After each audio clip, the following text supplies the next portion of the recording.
सूक्ष्म रूप से विराजमान परम पूज्य गुरुदेव परम वंदनीय माता जी को प्रणाम करते हुए परम सम्माननीय भाई साहब हेमंत जी भट्ट, दीदी एवं देवतुल्य भाइयों, शक्ति स्वरूप और माताओं बहनों, आप सबके बीच में आने की बहुत दिनों से इच्छा थी। शांति कुंज में भी जो राजस्थान का शिविर था उसमें भी तलाश किया तो हेमंत जी भाई साहब तो ग्राम तीर्थ यात्रा में निकले हुए वो नहीं है। फिर अश्वमेध यज्ञ में भी तलाश किया मुंबई में, तो वहाँ भी यही कि उनका तो लक्ष्य बहुत बड़ा है। तो जो ही मन में ये उमंग थी, योग बन गए। भाई साहब से फोन किया और इन्होंने कहा आ जाइए, तो मैंने स्लीपर कोच में बुकिंग करवा के और शक्तिपीठ पे पहुंच गया और उनके साथ यहाँ टोडा में पहुंचा। तो मुझे बड़ी प्रसन्नता है और मन में एक इच्छा थी कि भाई साहब ऐसी परिस्थितियों में प्रत्येक गांव में जाकर जो अलग जगह रहे हैं, ऐसा उनके पास क्या है। तो इनके पास शुरू से ही जो जीवन तत्व ज्यादा था और इन्होंने जो त्याग किया था वो एनर्जी और बहन जी के जब तक की एनर्जी साथ मिलके ये गुरुदेव का जो काम कर रहे हैं, वास्तव में बड़ी प्रसन्नता हुई। और आज जब टोडा का कार्यक्रम देखा तो अपने ही गुरुदेव के शिष्य किस प्रकार आगे से आगे बढ़ते जा रहे हैं और उनके मुंह से जब ये सुना, जो परम पूज्य गुरुदेव ने बात कही थी कि हे युग निर्माणियों, तुम अच्छे काम करते चलो, अगर तुम नहीं करोगे तो मैं कंकर पत्थर से अपना काम करवा लूंगा, युग निर्माण तो होके रहेगा। तो तुम्हें तो सिर्फ श्रेय लेना है। अर्जुन की तरह श्रेय लेने के लिए परम पूज्य गुरुदेव ने हम सबको पुकारा है और ऐसे देवतुल्य भाई साहब का जो सानिध्य मिला है, जो वास्तव में कल्पेश जी, सुधीर जी भाई साहब, ये सब मिलके एक ऐसी टीम बन गई, एक ऐसी माला बन गई।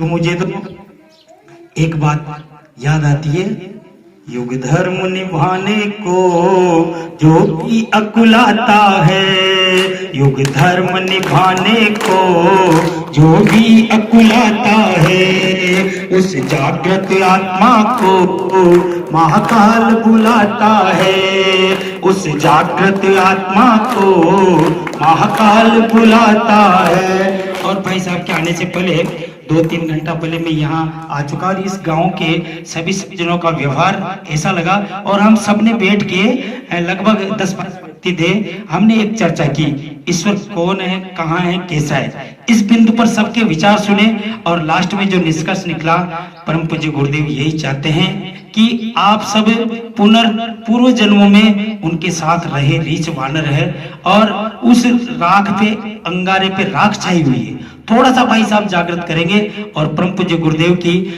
आशीर्वाद बरसेगा तो निश्चित बहुत कुछ इन 7 दिनों में इस गांव में होने वाला है। सिर्फ अनुभव करने की जरूरत है, लेकिन सिर्फ यही है कि मनुष्य एक भटका हुआ देवता है, तो अपनी कोई न कोई एक बुराई अभी से सोच ले कि हम लास्ट में बलि से त्यागेंगे, एक अच्छाई ग्रहण करेंगे तो आगे बढ़ता जाएगा। क्योंकि जो जागृत आत्माएं हैं वो सोई हुई नहीं रह सकती, महाकाल का डंडा है, चुपचाप नहीं रह सकते, उनके पीड़ा है क्या, जो सभी का दुख पहचाने और गायत्री को जाने, जो सभी का दुख पहचाने और गायत्री को जाने, जो स्वार्थ भाव को छोड़े और अपने को पहचाने, भाव नसीनों को महाकाल बुलाते हैं, उन भाव नसीलों को महाकाल बुलाते हैं। युग धर्म निभाने को जो भी अकुलाते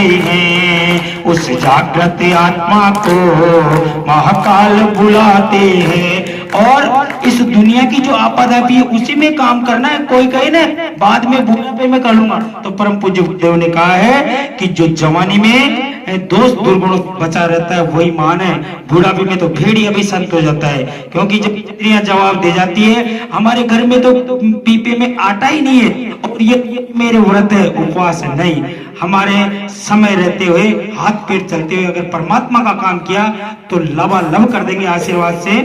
दुनिया की आपाधापी जिसको न डगाने पाए, दुनिया की आपाधापी जिसको न डगाने पाए, जो अड़िगल चित पहुंचे घुट अटक न पाए, उन धीर साधकों को महाकाल बुलाता है, उन धीर साधकों को महाकाल बुलाता है। युग धर्म निभाने को जो भी अकुलाता है, उस जागृत आत्मा को महाकाल बुलाता है। और ये एरिया तो वीरों की भूमि है, महाराणा प्रताप की धरती है। ओ वीर भूमि के वीरों तुम अपने को पहचानो, ओ वीर भूमि के वीरों तुम अपने को पहचानो। गुरुवर आमंत्रण देते कुछ कर जाने की ठानो, गुरुवर आमंत्रण देते कुछ कर जाने की ठानो। उन वीर सपूतों को महाकाल बुलाते हैं, उन वीर सपूतों को महाकाल बुलाते। और सलूम्बर की धरती पे आपने शक्तिपीठ बनाया, और सलूम्बर में हाडी रानी का जो त्याग है वो हमारे बुआ जी थे साहब। हाडी रानी हमारे पियर हमारे बूंदी में था उनका, तो वो संस्कार ये संस्कार जब मिलते हैं तो बहुत कुछ बन जाता है। इसलिए क्या करना है, राणा का शौर्य उभारो भामासा हो जग जाओ, राणा का शौर्य उभारो भामासा हो जग जाओ।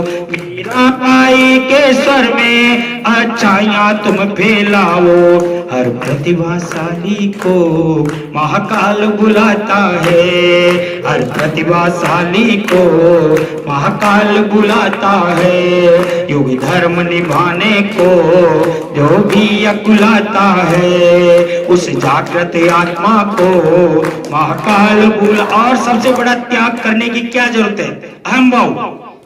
ये इतना तो कुछ भी नहीं, बस अहंकार त्याग दिया तो आगे बढ़ते चले जाओगे। अहंकार को छोड़ो और सहयोगी बन जाओ, अरे अहंकार को छोड़ो और सहयोगी बन जाओ। कुछ कर जाने की ठानो, आशीर्वाद को पालो, कुछ अच्छा करने को महाकाल बुलाता है, कुछ अच्छा करने को महाकाल बुलाता है। युग धर्म निभाने को जो भी अकुलाता है, उस जागृत आत्मा को महाकाल बुलाता है, उस जागृत आत्मा को महाकाल बुलाता है। और हेमंत जी भाई साहब ने शादी विवाह में हर काम में कथनी करनी भिन्न नहीं है इनकी, जैसा कहते वैसा खुद ने करके दिखाया है। यह है सबसे बड़ी बात, क्योंकि कथनी करनी भिन्न जो वहां होती है वहां धर्म नहीं पाखंड होता है। और गुरुदेव के ऐसे शिष्यों के श्री चरणों में नमन करते हुए मैं भाई साहब से 2 दिनों और रुक के इनका आशीर्वाद मिलता रहेगा। बहुत बहुत शुभकामनाएं आप सबको, उज्जवल भविष्य की वो शुभकामनाएं। प्रणाम सभी को। ओम शांति शांति।